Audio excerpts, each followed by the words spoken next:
Ricardo Rafael, entrañabilísimo colega, periodista, escritor. No sé si felicitarte o reclamarte por este hijo de la guerra. Tengo un motivo para que me felicites. A ver. Que un periodista que ha admirado toda mi vida hoy me entreviste sobre este libro es motivo para felicitarme. Así que te agradezco mucho la oportunidad. No me desarmes, tocayo, no me desarmes. Déjame Te he aprendido alguno que otro truco, querido. Porque este hijo de la guerra tuyo me ha conmovido profundamente. Ha sido para mí muy aleccionador. También es una enseñanza periodística porque está espléndidamente bien escrito y documentado. Nada más que el reclamo es porque a veces no está fácil de leer, Ricardo. A veces te remueve y te revuelve las entrañas. Estas descripciones que haces de los ritos de iniciación de los Zetas. El hombre que está en un sarcófago siendo torturado hasta la locura, hasta el delirio. ¿Qué te llevó a meterte a esta profundidad, ahora sí que a esta profundidad en este tema?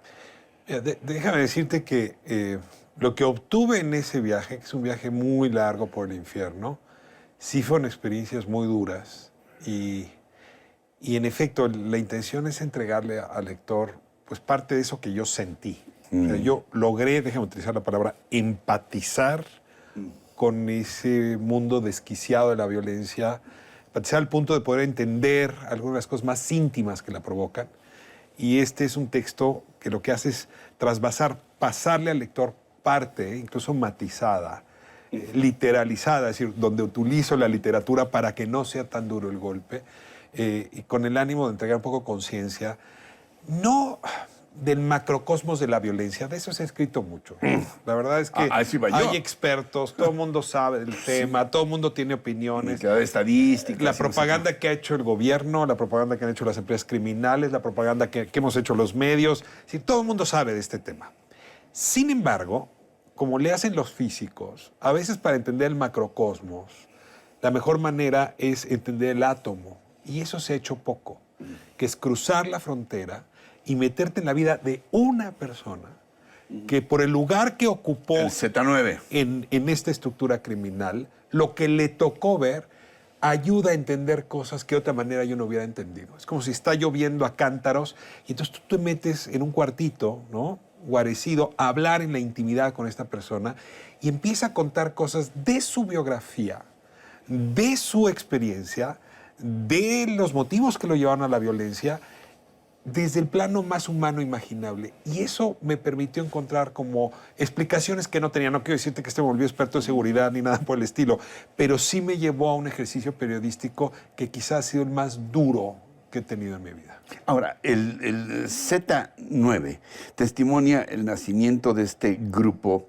que empiezan como sicarios a cualquier precio, derivan en un cártel poderosísimo, pero tienen un origen que no está tan fácil de aceptar. Son militares, muy capacitados, muy entrenados en diversos lugares. ¿Qué tanto esto es también testimonio de lo que aquel juez Falcone definía como crimen organizado? Es decir, la connivencia con los factores del poder político, con los gobiernos, pues, de todos los niveles. A ver, tráfico de drogas en México, llevamos muchísimas décadas y generaciones haciéndolo. Crimen organizado, hace mucho que hay en nuestro país. Pero ¿en qué momento esta cepa se volvió letal? ¿En qué momento esta cepa mutó al punto de producir 300,000 muertes, 60,000 desapariciones? Y yo diría, esa cepa mutó con los Zetas. No hay, es un antes y un después. Los Zetas son un grupo de militares formados en Fort Hood, dice él, no en las Escuelas Américas, en el Fuerte Hood, en las peores prácticas. Les enseñaron interrogación militar, es decir, les enseñaron a torturar. Sí. Les enseñaron a marcar territorio dejando cuerpos. Les enseñaron a dejar de ser humanos. Los volvieron armas humanas letales. Y luego los traen a México. El hermano, testimoniando la tortura del hermano. Tienes que ser capaz de matar a tu hermano. Claro. A tu hermano de sangre. Matando a tu hermano, sí. Y luego se los traen a México Y el presidente Ernesto Zedillo, con enorme ingenuidad, el procurador Lozano, Gracia entonces, deciden que van a barrer la Procuraduría General de la República porque está intervenida probablemente por agentes del gobierno anterior, del gobierno salinista. Sí. Y no confían en esa PGR. Entonces corren a 800 personas y meten a estas armas letales de agentes judiciales. Y el delegado de la PGR, un señor de nombre Carmen Oralio Castro Aparicio, que todavía estaba en la cárcel, que era el delegado de la PGR en Chihuahua y Tamaulipas al mismo tiempo, pone a estas personas como guaruras, como cuerpo de guardia de Osiel Cárdenas Guillén. Dice él que al origen eran solo 20 armas letales, y que Osiel les dijo, creen un ejército de 400 como ustedes. Entonces cada uno entrenó a 20. Para 2001 tú ya tenías un ejército de 400 paramilitares dispuestos a enfrentar al resto de las empresas criminales. ¿Cuánto faltó, Ricardo? Para que el resto de las empresas criminales generen una línea paramilitar similar. Los pelones, en el caso de los veteranos de Leiva, en el caso de Michoacán, la familia michoacana, ese es el origen. Y ahí empieza esta tragedia que nuestra generación ha padecido. Ahora, desde el punto de vista de otra palabra que es clave en tu novela, la empatía, ¿cómo explicar también esta suerte lo reproduces en el decálogo que ellos tienen para actuar, en donde se refieren a la patria, mata a Dios, se refieren perdona, también a Dios, etcétera? Son una suerte de mezcla de pseudo-religión. Mal entendida o bien entendida, eso es otra cosa.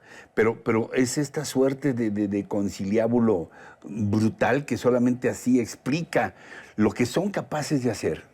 Sí, en efecto, cuando te metes a la conciencia de esa persona, que hay que advertir que es una conciencia en caída.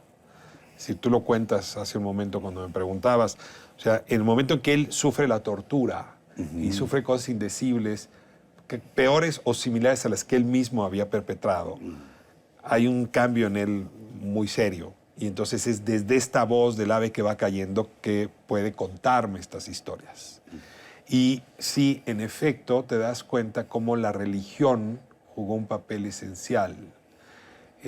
No quiero sonar pomposo, pero una cita de Nietzsche me ayuda para explicarme. Nietzsche decía que Dios es una creación a imagen y semejanza del ser humano. Es decir, cada ser humano nos inventamos un Dios a nuestra semejanza. Y en efecto, un Zeta requería un Dios a su semejanza. Y el Dios que ellos construyen, desde luego no quiero estigmatizar la religión yoruba, pero utilizan a los dioses, a los orishas de la religión yoruba para abrazar esa fe. Por eso el libro se llama Hijo de la Guerra, porque es hijo de Ogún, que es el dios de la guerra, es el Marte, el Ares de la tradición africana que pasó por Cuba. Y este hijo de la guerra pues está convencido que tiene una misión y repite esta frase de mata porque Dios te perdona, o sea, Dios te perdona matar. Y si lo haces a partir de cumplir con un destino. Y es un destino que ellos están convencidos que deben cumplir y es apropiarse del territorio.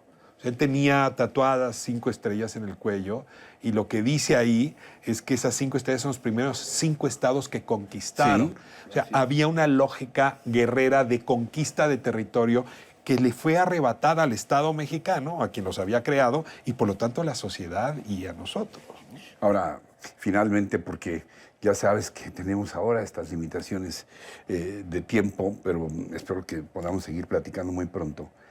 ¿Qué te llevó a decidirte por la literatura, por la novela, en lugar de un ensayo como los muy brillantes o investigaciones periodísticas que has publicado anteriormente? De pronto decides que la novela facilita más la revelación de cosas que la propia realidad. ¿Te estuviste desgarrando entre el literato y el periodista? Es el objeto de estudio.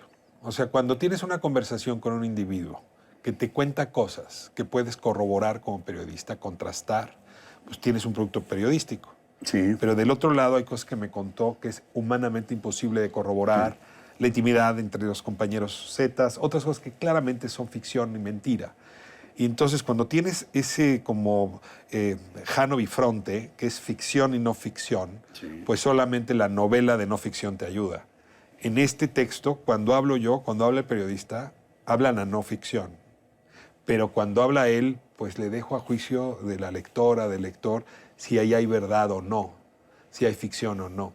Entonces, por eso es un híbrido, por eso es una novela contada por el Z9 y completada por la no ficción, por el periodismo que yo pongo en el libro. Era la única manera de no dejar fuera esta experiencia. No quiero que se vaya el programa sin decirte que este no es la novela de su vida o de su biografía, es el relato de nuestra conversación. Si yo no hubiera hecho novela de no ficción, partes de la conversación se hubieran quedado fuera. ¿Qué esperas que encuentren tus lectores, Ricardo Rafael, en este hijo de la guerra? Una edición, por cierto, de Seix Barral, que ya está en todas partes. Todas partes, lo puedes adquirir en cualquier librería y desde luego en versión digital. Mira, es un libro que proporciona conciencia de la época que nos está tocando vivir. Una conciencia que es cruda, pero como bien sabe Eva, y después lo supo Adán, una vez que adquieres conciencia, es decir, que te entrega el árbol del bien y del mal la manzana, ni modo, ¿eh? Hay que abandonar el paraíso, hay que parir con dolor, hay que traer pan con el dolor, y con el sufrimiento y el trabajo. Se acabó la infancia. Este es un libro que creo que lo que hace es resolvernos el peor pecado que tenemos hoy en nuestra sociedad, que es el de la ingenuidad. Está tan plagada de mentiras la historia de nuestra guerra que la única manera de pacificar el país es enfrentar con conciencia el fondo de los problemas. Y creo que este libro es uno más, pero es un relato que intente ser lo más empático posible para aportar ese nivel de conciencia. Yo digo que es un libro manzana, porque aporta conciencia.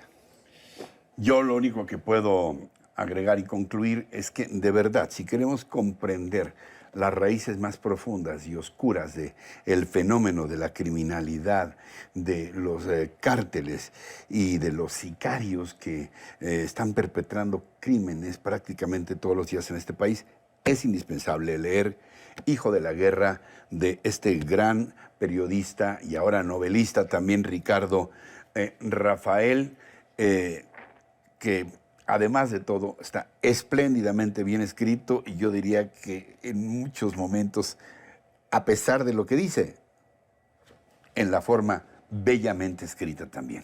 Ricardo, te agradezco tanto. Gracias, Ricardo, como siempre. Gracias. Es un honor.